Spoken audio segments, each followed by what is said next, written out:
masaya kung ginugulo ninyo ang isipan niya? At paano ko siya mabibigyan ng magandang buhay kung hindi ninyo ako hahayaan? Pinabayaan ko ang anak natin. Pinabayaan ko si Blanca. Patawarin mo ko, Luis. Parang ang bait-bait niya po eh. Kung pwede ko lang po siyang tulungan at alagaan, gagawin ko po. Ito, pakinggan mo. Huwag na huwag kang makakalapit kay Luis. Or else makakatikim ka sa akin. Sige! Subukan mo sakta ng anak ko, magkakamatayang tayong lahat dito! Ano? Nagagawa ko sana ang obligasyon ko bilang ina ni Blanca. Hindi natin siya kakailanganin ipamigay sa iba. At hindi mo kailangan magtiis sa isang lugar na tinitirhan natin ngayon. Sigaw po ng sigaw si Sir. Pero hindi ubali. Tumahan na po siya nung puntahan siya ni Blanca. Anong ikantang yan na? Anong pangalan mo?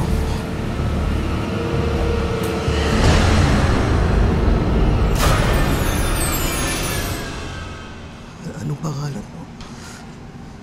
Ako po si Blanca. Madalas ko po kayong kinakausap. Mula nung pumunta po kayo dito.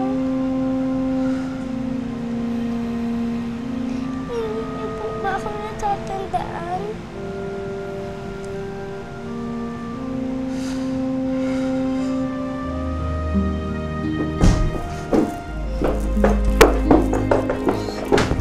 Ano sinabi ko sa'yo? Di ba sabi ko, huwag mong lalapitan si Luis? Bakit ang tigas ng ulo mo, ha? Ano? Inakamusta ko lang po si Tito Luis. Baka yung sinasabi mo, ha? Ako naiinis na sa'yo, ha? Lagi mo na lang ako ginaganyan. Ano gusto mo? Gusto mo makatikim, ha? Huwag mo saktan yung bata. Wala siyang kasalanan.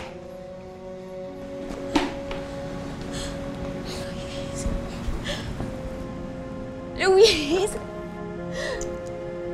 Luis! Luis, gising ka na! Luis, magaling ka na ba? Luis, ay...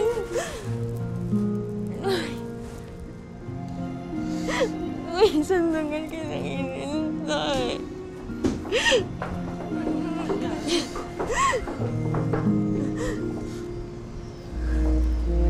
Mama?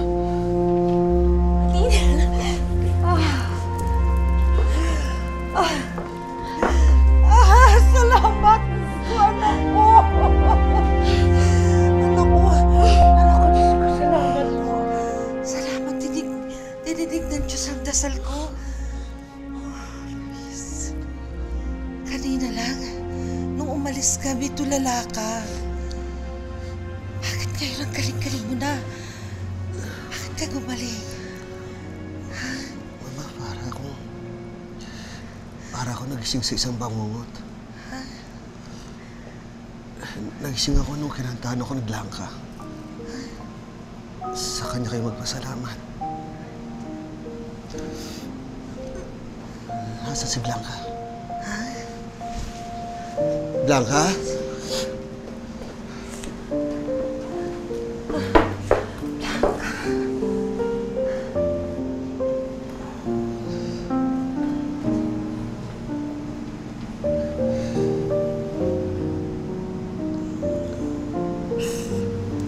Salamat, Blanca.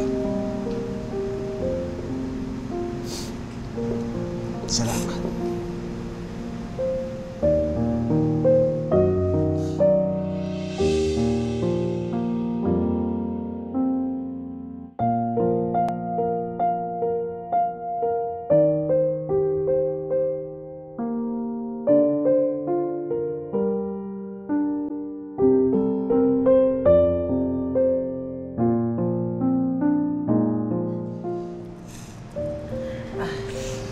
Priscilla, is it okay if you can just leave us alone? I want to talk to my son. No problem at all. Thank you, thank you.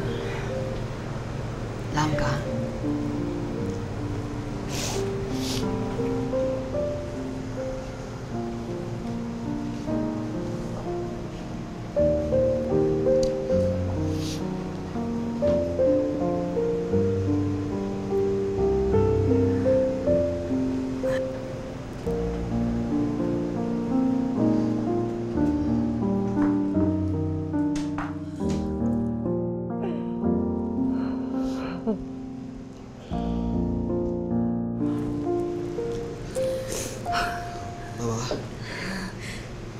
Nasaan si Rowena?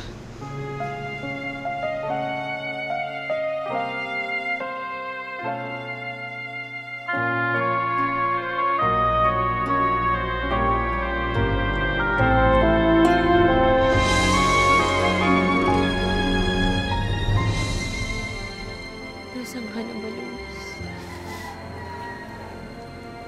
Parang hindi ko na ata kakayanin magpatuloy sa buhay. Nasaan ka na ba, mahal ko? Doon ka,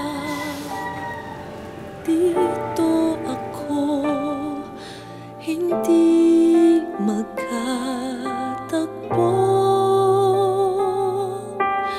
Tawag ko'y di marinig. Sana'y maghintay ang walang hanggan. Hanggang ngayon, hindi niyo pa rin sinasagot yung tanong ko.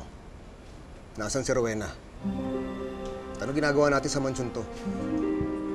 Huling pagkaalala ko, nasa San Sebastian tayo.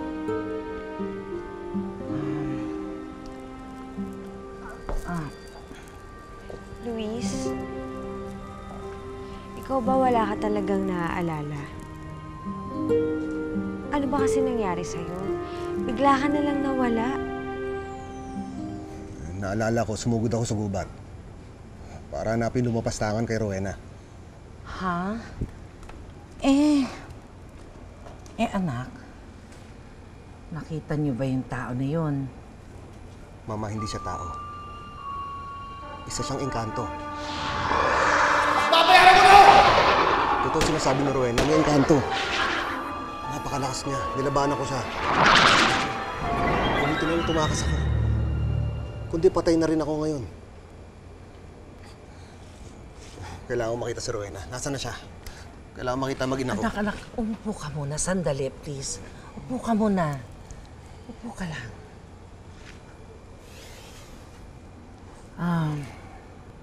Wala na si Rowena, anak. Iniwan ka na niya. Paano nangyari yun? Kahapon lang maayos na maayos kami. Luis, hindi lang naman isang araw ang nakalipas mula nung sumugod ka sa gubat eh. 7 taon na yun. 7 taon? Anak, mula nang umalis ka, nung nawala ka, umalis na rin si Rowena at sumuko na siya sa paghahanap sa'yo. At mula nang umalis siya, hindi na rin siya nagpakita. Hindi magagawa sa akin ni Rowena to. Hanapin kong mag-ina ko.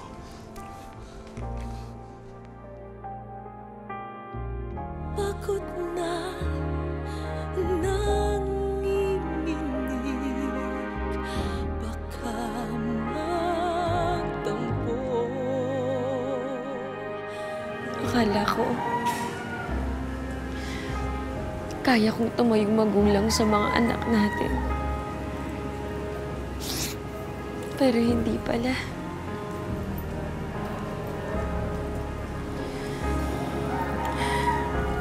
Hindi ko sila kinayang itaguyod mag-isa dahil hindi ako mabuting ina. Patawarin mo ko na kinailangan kong ipamigay si Blanca. Patawarin mo ko dahil hindi ko maialis si Lolo sa ganitong klaseng buhay. Nasaan ka na ba? Sana naman makabalik ka na. Dahil kailangan ka namin ng mga anak mo ngayon.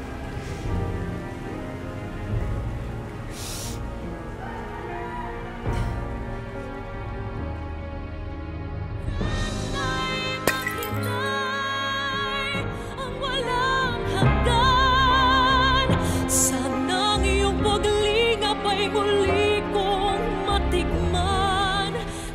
Hahanapin kita, Rowena. Sulimot ay di mapigilan. Alalahanin mong kay tagal kita hinintay.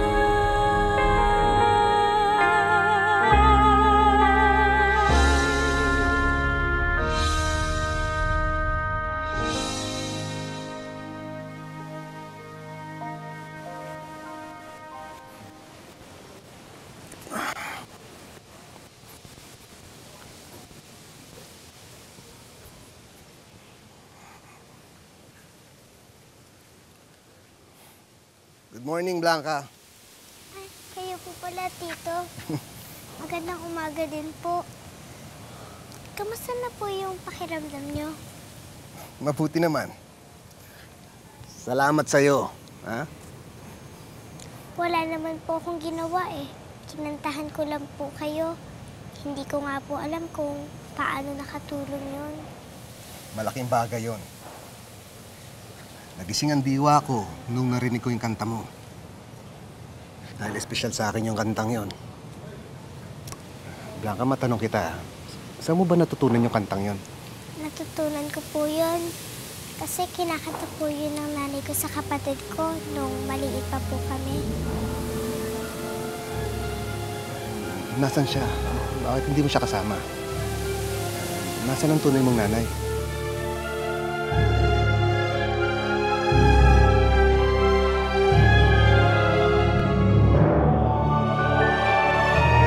Sana'y maghintay ang walang hanggan. Hindi ko po alam kung nasan sila ng kapatid ko. Hinihintay ko nga po silang dumating. Kaso, mukhang wala na po silang balak dumalaw ulit. Bakit naman? Yun po kasi yung gustong mangyari ni Ma'am Priscilla. Pumayag po si Inay. Para daw po yun sa ikabubuti ko. Mare? Mare, kumusta ka na? Kumusta ka na? Teka, anong ginagawa niyo dito? Kumusta po, Ninang? Gusto po ni Nan. Kamusta? Ay, Luna. Teka, asan na ito Blanca mo? Oo nga, Mare, asan yung inaanak ko? Nagkasakit kasi ng malubha si Blanca eh. Hindi ko siya kayang ipagamot. Kinailangan ko muna siyang ipaampon. Ha? Teka, kailan pa? Kanino mo siya binigay?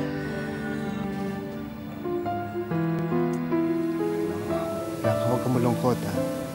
Sigurado akong hindi ka matitiis ng mga yon. Pupunta dito yon at bibisitahin ka. Talaga po? Oh, pero pangako mo sa akin, ha? Kapag dumating ang nanay mo dito, ipapakilala mo siya sa akin, ha? Okay lang ba sa'yo yun? Okay na okay po. Sa tingin ko po, magkakasundo po kayo ni Inay.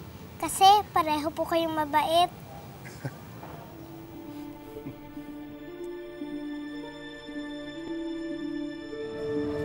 Hindi kita hinuhusgahan, Rowena.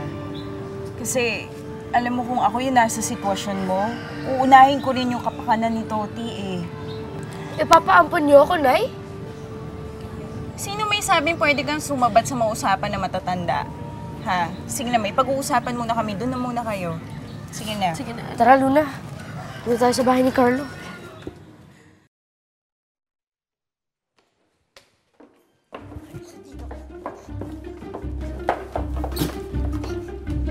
Tito Divine, nasasaktan po ako. Kung tumahimik ang gusto mo, balian kita ng buto? Ano po ba ginagawa ko? Ano po kasalanan ko? Ikaw, tigilan mo yung pagpapa-inosente mo sa akin. Alam mo ang rason kung bakit ako nagalit sa'yo. Hindi ba? Kinausap mo na naman si Luis kanina. Ano ba talagang pakay mo, ha? Ano ba talagang habol mo? Ba't ang kulit mo? Teka, kamusta kayo ni Luna? Yun nga sana eh. Pumunta sana ako sa inyo para manghiram ng konting pera. Hindi kasi ligtas yung tinutuluyan namin ni Luna ngayon. Ayoko namang bumalik kami sa kalsada. Kaya gusto ko sana ang manghiram sa'yo ng konting pera, pangbayad man lang ng bed space, tsaka pangpuhunan ng barbecue, tsaka isaw. Kung okay lang naman yun. Hindi, huwag kang mag-alala. Ipapahiram ko muna sa'yo yung mid-year bonus ni Caldine. Ha? Salamat. Wala yun. Halika, doon na muna tayo sa bahay. Anong ginagawa ng babae yan dito?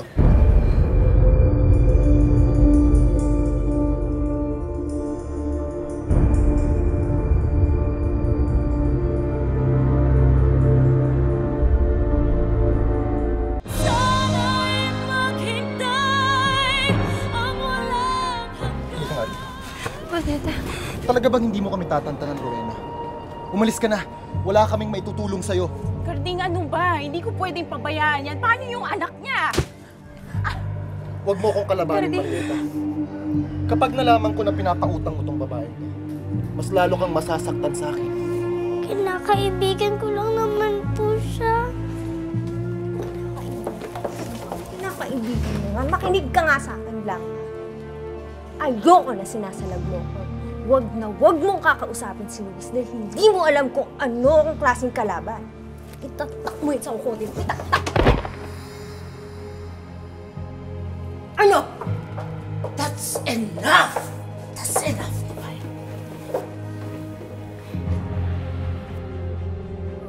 Tama na, Karding. Huwag mong saktan si Marieta. Hindi ko na kayo guguluhin. Sige na, aalis na kami. Luna! Luna, anak, halika na. Magpaalam ka na sa ninang mo. Sige na. Okay po. Halika na. Sige na, anak.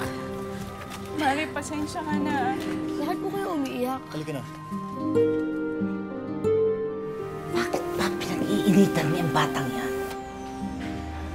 Pinagaling niya anak ko. Oh, Diyos. Kasi naman, ang hirap naman pa. Ang hirap mo kasi tanggapin. Bakit naman sa lahat ng tao? Siya pa. Tita, lahat ginawa na natin para gumaling si Luis. Tapos yung batang yan, kakantahan lang siya. Magiging okay na yung kondisyon niya. Sino ba yung batang yan? It's quite obvious. Gusto siya ni Luis. At kung gusto mong mapalapit sa anak ko, just play nice with Blanca. At huwag mong palabasin yung mga sungay mo. And besides, hindi naman yung bata problema natin. Ang problema natin ang paghahanap ni Luis kay Rowena. E paano kung matuntun ni Luis si Rowena? Hindi nyo na po kailangan mag-alala. I took care of it. Ano ibig mo sabihin? Sinigurado ko nang hindi magkikita yung si Rowena at si Luis. Patitigil din ang paghahanap niya sa babae niya. Magandang umaga po. Nandiyan po ba si Rowena? Naku, pasensya na po kayo. Matagal lang hindi nakatira dito ang babaeng yun. Alam niyo po ba kung saan ko siya pwede makita? Naku, pasensya na kayo pero wala talaga akong maibigay na impormasyon sa inyo. Pero sa pagkakaalam ko po, mula mamatay yung kanyang lolo, pumunta na sa Japan si Rowena. Kasama yung kinakasama niyang hapon. Wala naman siyang iniwang address o kaya numero man na ng telepono. Ang ibig niyo po sabihin, nagpakasal na po sa hapon si Rowena? Naku, kung sino-sino ang kinasama niya. Pero ang alam ko, ang pinakabago niya ngayon, iyong hapon. Luis, ito ba ang klase ng babaeng kababaliwan mo? Kung sino-sino lang pinatulan mula na nagkahiwalay kayo. Luis, are you all right? Kinalimutan na niya ako. Luis! Luis! Where are you going? Luis!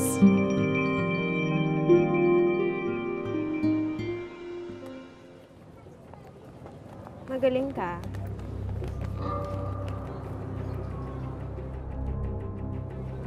Salamat dito ah. Wala yun sa uulitin.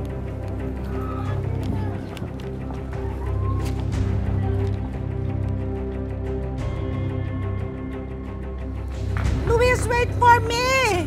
Oh my God! Luis! Luis! Oh. Luis! Oh. Divine! Divine! Dalhin mo na lang dito, kotse!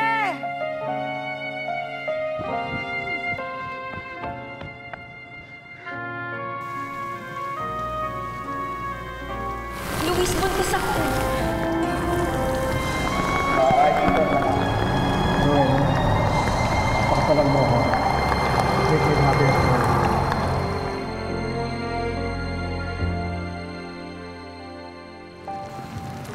Nasaan ka, Rowena?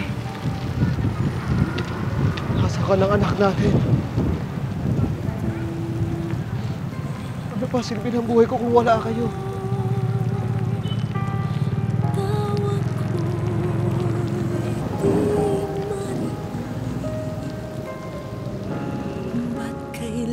Alam mo, Luis, napakaswerte ng anak natin dahil ikaw ang ama niya. Hindi, Rowena. Maswerte siya sa'yo. Dahil alam ko, kahit anong mangyari, hindi mo siya iiwan.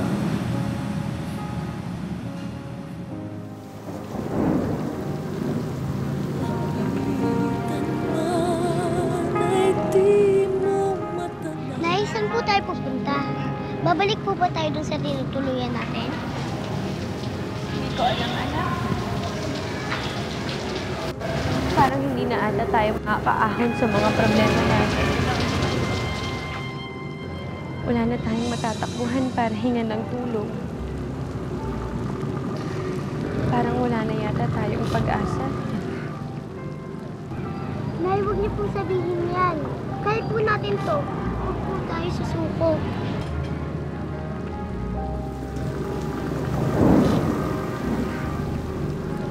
Nay, bakit po?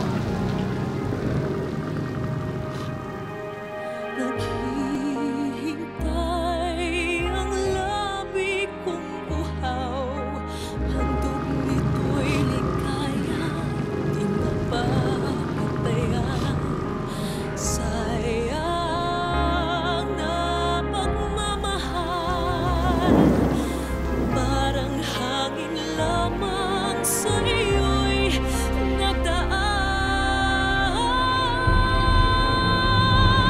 Sana'y maghintay ang walang hanggan, hanggang makilala mo ako ang iyong mahal.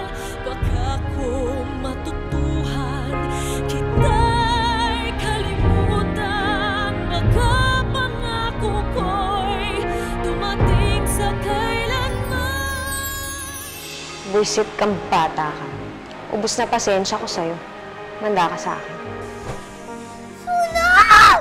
Hindi po ako yun. Talagang tinutubuan ng sunga yung bata kapag nakikita niya si Rowena eh. Di ba kayo madalas pumunta rin sa bahay ni Madam Priscilla? Ako ang nanay ni Blanca. Kabiling-bili na po ni Madam Priscilla na huwag kayong papasukin dito sa village. If I were you, hindi ko talaga papayagan si Rowena na makalapit dyan sa batang yan. I'll do something about it. Gusto ko lang kung sana makita yung anak ko. Mabuti naman at malapit na siyang mawala dahil may bago nang aampon sa kanya. Sana'y maghintay ang walang hanggan, hanggang makilala